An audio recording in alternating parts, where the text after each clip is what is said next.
Hi, Grandmaster Hafner here. You know, my dad died 7 years ago, and I miss him for a whole bunch of reasons, of course.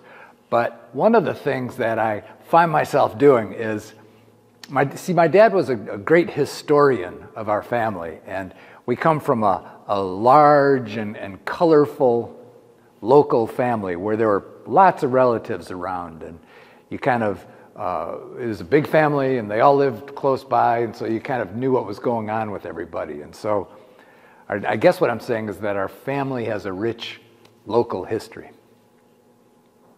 So I always find myself thinking, gee, what did my grandpa do when he got home from World War I? Did he go right to work on the farm, or well, I'll just ask my dad. Oh wait, I'm not going to ask my dad. And so I guess in my family, I become that person who's kind of the keeper of the trust.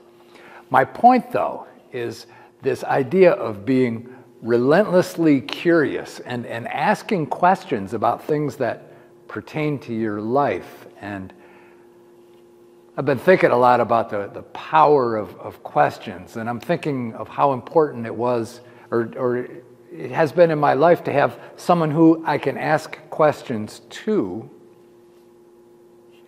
and then thinking about how my very best students are the ones that have the best questions and are always asking questions. Now, questions kind of come in two categories. You've got sort of this low level of question, like what will make me feel better right now?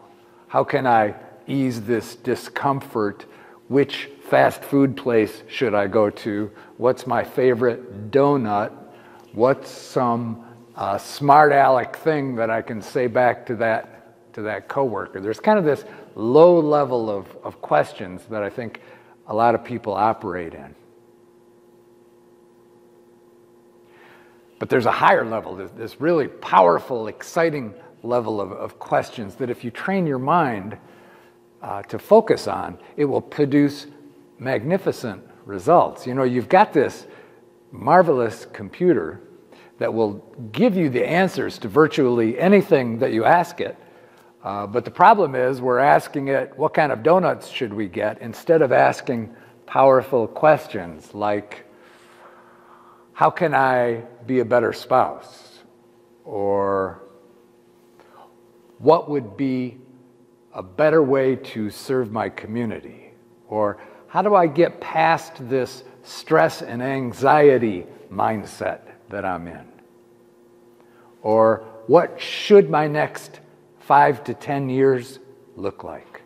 Or how can I bless my kids? How can I be a good neighbor? How can I be more productive in my work? See, there's this fabulous higher level of questions that we can focus on, and our brain will produce the answers to those questions too.